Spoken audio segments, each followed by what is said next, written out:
Happy New Year, and welcome to the first of 2021's Wednesday Oasis services. My name is Deanna Heiss. I'm a member and a volunteer here, and behind the cameras today we have Jeff Rollwing and Doug Castle. I do not have to tell you that 2020 brought many changes as staff and members transitioned into different ways to worship and to connect. But 2020 brought some other changes as well. We have added to our family of staff here at St. Luke's. Back in the fall, we welcomed Senior Pastor Tim Mabey, and since then, we have also added a digital communications member, Doug Castle, and a children's ministry coordinator, Beth Marshall. It is always fun to get to know people a little bit better, and in this virtual world, the next 2 weeks, the first couple of here of Oasis, we are going to take some time to get to know 2 of those members. If you haven't had a chance to view Pastor Tim's interview from October, you're more than welcome to do so. That is online under the Wednesday Oasis services. And today we have the opportunity to talk to Beth Marshall. She is the Children's Ministry Coordinator, and we are so glad that she's here. Welcome, Beth. Thank you. So now for people who are viewing this from home, Doug Castle and Jeff Rollwing have helped us sort of set ourselves up here in church as a way to maximize safety but still allow for some conversation and connection. So if you were able to catch Pastor Tim's Advent services during Wednesdays in December, this format might look familiar to you. I am here in the sanctuary, and Beth, tell us where you are. Have you been here long enough to know where you are, Beth? I actually don't know the name of, I think I'm in the music room. You are in the music room, right? Yes. Well, ding, ding, ding, yes, you are in the music room. Very good. So Beth, let's start at the best place to start really with any story, which is at the beginning. Tell us a little bit about where you grew up and what brought you to the Middleton area. So I grew up in Illinois, so not very far from here, about 3 hours straight south. And I lived there all the way through attending graduate school at the University of Illinois. But at that point, I had a kiddo and a husband who had a career, and I decided to take some time off of work. And that led to following my husband around town, or around the country, really. And eventually, after a few years of that, that led to us deciding this is crazy, we need to be closer to family. And so Madison, Wisconsin, here we are. It's not quite home, but it's, it's pretty close. And tell me who lives with you in your family and who's in your house right now with you? So my husband, Nick, and we have 3 girls, Haley, who's in 6th grade, Molly, who's in 2nd grade, and Kayla, who is a preschooler. Tell us a little bit about your background and what attracted you to the role as Children's Ministry Coordinator here at St. Luke's. So I mentioned briefly that I was in graduate school for a little while and then started following my husband. That means I have been doing a little bit of everything. And the one thing that's been constant is through all of that moving, every church we were at, I was active in the children's ministry. And so I started that long before I ever became a mom, but then I became a mom, and it was super important to me to have a quality program for my kids. And so what came out of that was in my last church where we were attending, they had need for a new children's ministry person.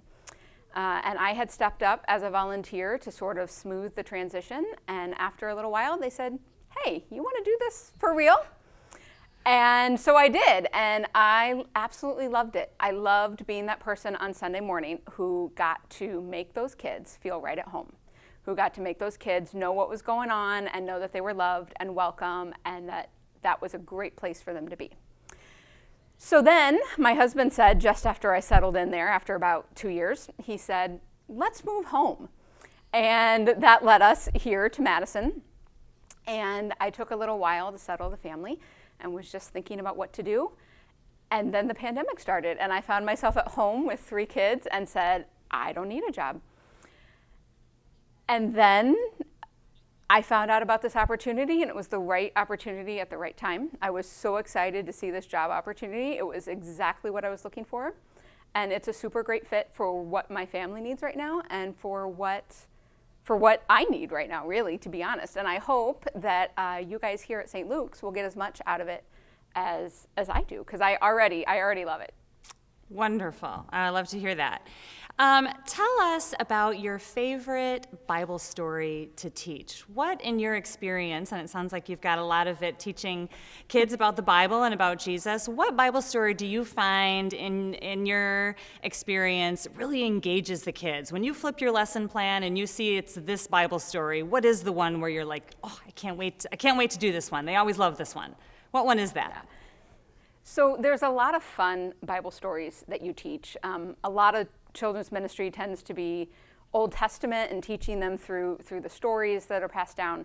But I love the ones that are not just a good story, but they tell the kids that they matter and that they're important.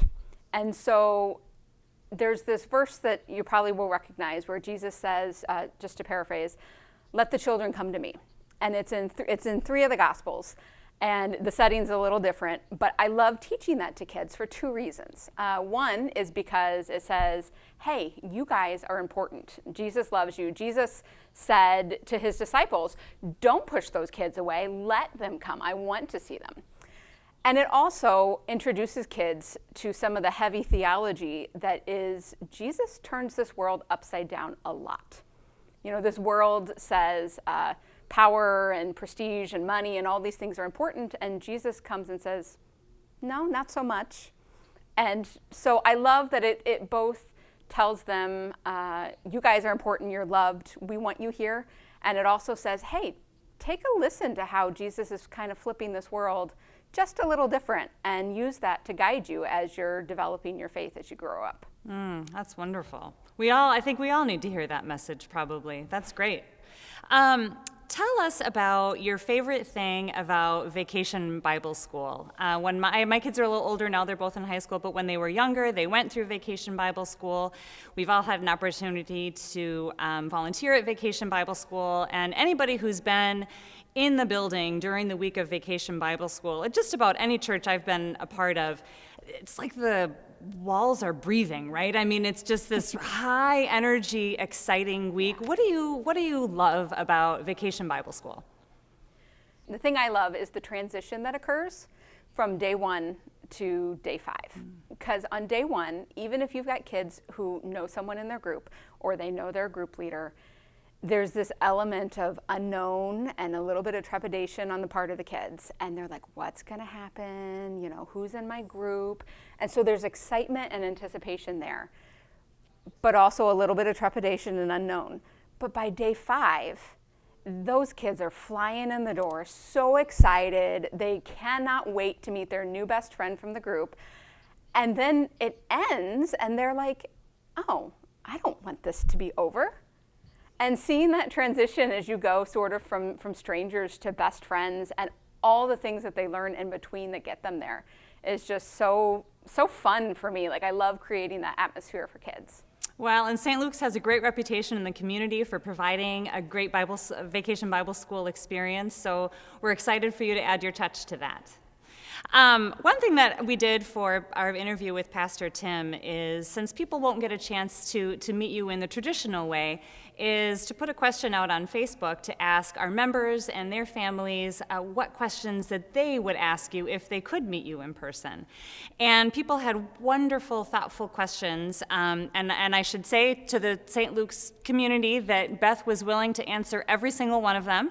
But in the interest of time, we did go and kind of cull through them and choose the ones that seem to garner the most attention from people and that people seem to be really curious about. The first one is about connection. One of the members talked about the importance of connection between youth, children, and other children and youth, and adults at St. Luke's, and how they found that their children's engagement changes, I guess, drastically when those connections are fostered. Tell us a little bit about how you see, and again, I realize that we all realize that these are unusual times, but how do you see you growing that connection for families, especially families with young kids? Yeah. So the first thing I want you guys to know is that I'm a parent, and I would never presume to know exactly what you're going through, except that I can say I am in it right there with you. I'm transitioning kids through this pandemic stuff, through all this isolation, and I am very much aware of how much that connection piece is important. And so the easiest way to answer this is to say, when we get back in person, I will be there welcoming your kids right where they're at with a huge smile on my hopefully unmasked face. And I want your kids to know that they're welcome just as they are, and that they're loved and wanted, and that we want to create an atmosphere for them that they're happy and excited about. And I hope that through training and interacting with the volunteers, because this will be a very much group effort, I hope that I can get the volunteers on board with that philosophy. I think they probably will be no matter what. And that being able to walk into a room and having those adults smile and just meet you right where you're at and with what you need will help them with that feeling of connection that they've been missing. In the interim, it's a little bit trickier. We are definitely thinking constantly about this here. We kicked off December right before Christmas with that drive-in Christmas party, and I got to at least say hi and wave to kids. So we're thinking about more ways to do safe activities right now. And I can tell you, even our January take-home bags, I put together a theme for the month, and part of that theme was thinking about how do we get these kids to connect. And I know for me personally, I feel connected when I have a purpose. So we're kind of giving the kids a purpose. We're asking them to love their neighbor. And they're going to learn about who their neighbor is and how you can serve your neighbor and why we want to serve our neighbor. And hopefully there will be an element for them of, hey, I'm doing something important. And even though I'm not in the same room right now, my friend from church is also doing the same thing. And I'm hoping that through activities like that, they'll gain some of that connection that I know the kids really, really need. Wonderful. Tell us a little bit, this is kind of a heavier question. You and I were joking earlier that it's like a PhD dissertation kind of a question. The distinction between law and gospel. Kids and adults alike are kind of black and white sometimes about things. So how would you distinguish for kids between law and gospel, and how is that reflected in your approach to children's ministry? So I'm hoping that at this point in the conversation, you guys know that my general approach is just to love these kids. I think the interesting thing about that is that comes out of both the law and the gospel. In the beginning, the law was a little bit more bleak, a little bit more, here's these rules, you need to follow them, and you're not going to live up to it, so there's these sacrifices required. But then we get to the gospel, and Jesus says in Matthew that he has come to fulfill that gospel, to fulfill the law, to make sure that he is our sacrifice. And he follows that up by reiterating two pieces of the law from Deuteronomy and Leviticus: love God and love your neighbor. And he says those are the most important things that there are. And so I think definitely teaching the law, teaching those Old Testament stories and things is important for kids to kind of get the whole picture of where Christianity has been and where it's going. But I think that at the end of the day, what's the most important laws are what we're going to follow is what Jesus said there in the gospel. Love God, love your neighbor as yourself, and that is going to be my main approach to how to teach these kids. I want you to be my teacher, Beth. I feel like everything you're saying really resonates not only with kids, but with grown-ups too. We all need those reminders of love and of acceptance, and so you get your PhD. Well done. Is there an age that you think we stop being children? And my previous comment would indicate no, there's not. But how would you answer that question? Do you think that there's an age? Is there a cutoff? I think there's no hard and fast cutoff. I think that being childlike is a mindset. And I think that, it doesn't matter what age you are. Certainly as we get older physically, we have more and more responsibility. But I think those qualities of childhood, of curiosity and following your passion and even just figuring out what your passion is. I certainly, coming to children's ministry, at the time in my life when I did, it wasn't what I set out to do when I was 20. And so I think that mindset of always learning something new and being curious and finding something to be passionate about, those are childlike qualities that can follow you all the way through your life. And if you do that, then you never really lose that wonder and that awe that children have. It keeps life interesting, doesn't it? Yeah. So we've got some fun questions from Facebook too, and this is one of my favorite ones that we've gotten. If you could invite a fictional character to dinner, who would it be, and what would you eat? So I am a mom of 3 girls, and I love anytime there are kind of strong female characters and characters who know themselves. And I was thinking about this question, and a few years ago I read to my oldest daughter the book Caddy Woodlawn. So I'm a little bit nerdy. I like historical stuff, I like sciencey stuff, I like fantasy, really all of that. I love books. And so it's definitely historical fiction, but the character Caddy is 11 or 12, and she is a rough and tumble tomboy in a time when her family's on the homestead and girls are supposed to be sewing and cooking and keeping house. And she's out there running around with the boys, getting dirty and getting in trouble. And nothing anyone says to her really changes that and makes a difference. And so I love that idea of a character knowing themselves and being so true to themselves, even if it goes a little counter to what is expected. And so I would love, presuming she would grow up, I would love to talk to her as an adult and find out, how she did that, because I think it's hard to not be squashed down by the world. And given that she's a character from history, we would probably do something really simple like roast chicken, because anything else, if we were to pluck her out of the 1800s and bring her in today's world, I would imagine that would be quite disorienting. Very good. Do you have any pets? We have at the moment 1 cat. Her name is Coco. Okay. And the kids love her dearly. Is she an inside cat, an outside cat? She is an inside cat. She is new to us since Wisconsin because unfortunately in the last year or 2 before we moved here, our cats that we had passed away. And so one of the first things we did after moving was find a new pet for the family to love. All right. Is decaf coffee actually coffee?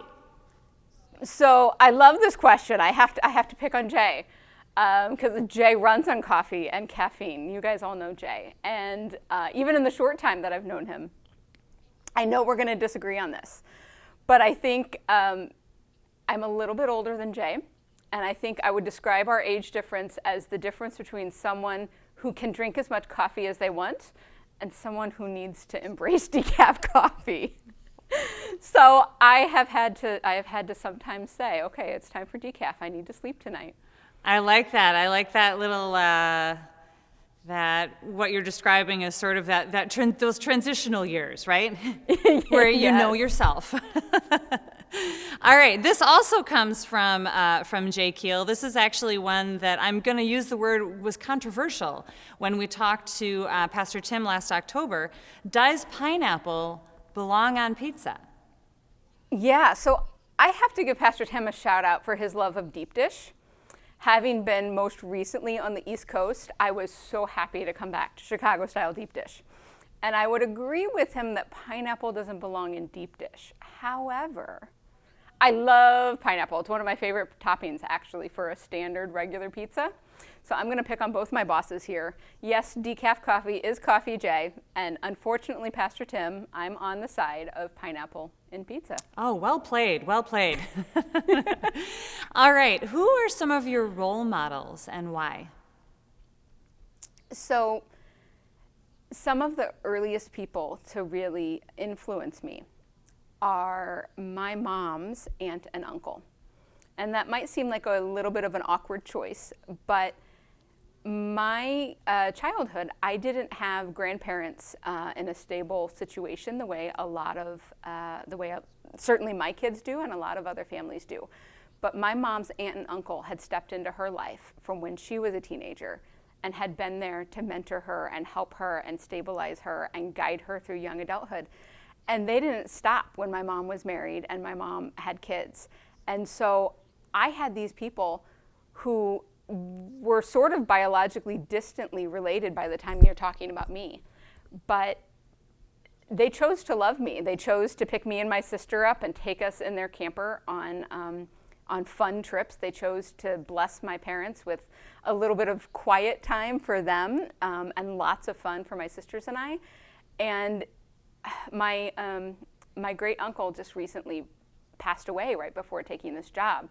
And it brought all of that back to me and how those were all choices they made. They chose to love us and they chose to be there for us when it wasn't a traditional thing that a lot of people talk about their mother or father's aunt or uncle having that kind of role in their life. And so it's something that I really loved as a kid, and I certainly miss now that my great uncle has passed. That's a wonderful tribute to them. Our love and our inspiration can come from all places and people, can't it? All right. What is your favorite gift you got this Christmas, and what's the favorite gift you gave this Christmas? So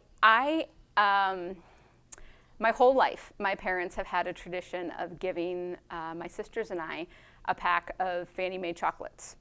And when we were really little, it was a kid-sized pack. And now that we are all grown and we all have families, they give us this huge box of Fannie Mae chocolate. And it's a silly little thing, you know, but there's something about having this tradition that's been there your whole life. And even honestly, in this COVID pandemic world, the ability to have been able to gather with my parents and get that gift from them in person, I love that they're still doing that. They're still loving my family in that way and making those traditions even as we're adults. And now that I'm a mom, I get to give gifts to my kiddos. And they are, so the youngest is 3. She's a little young for this.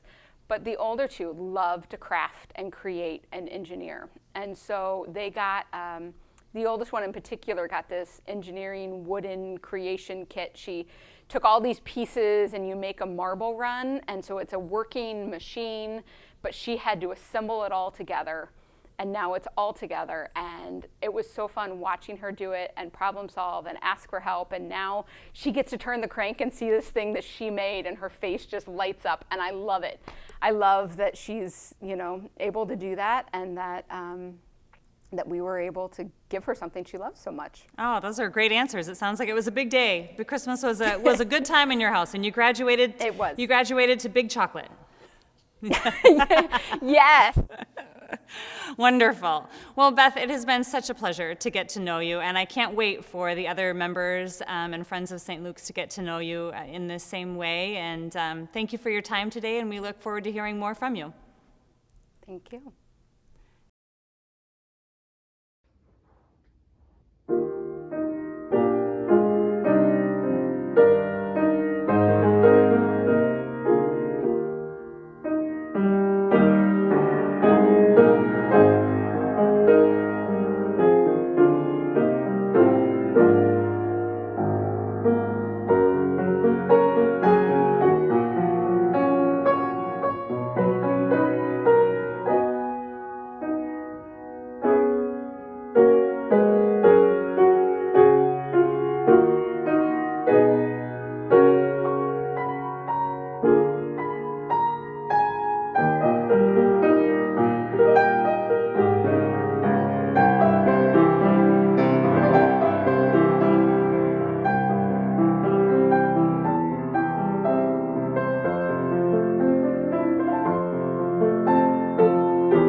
you.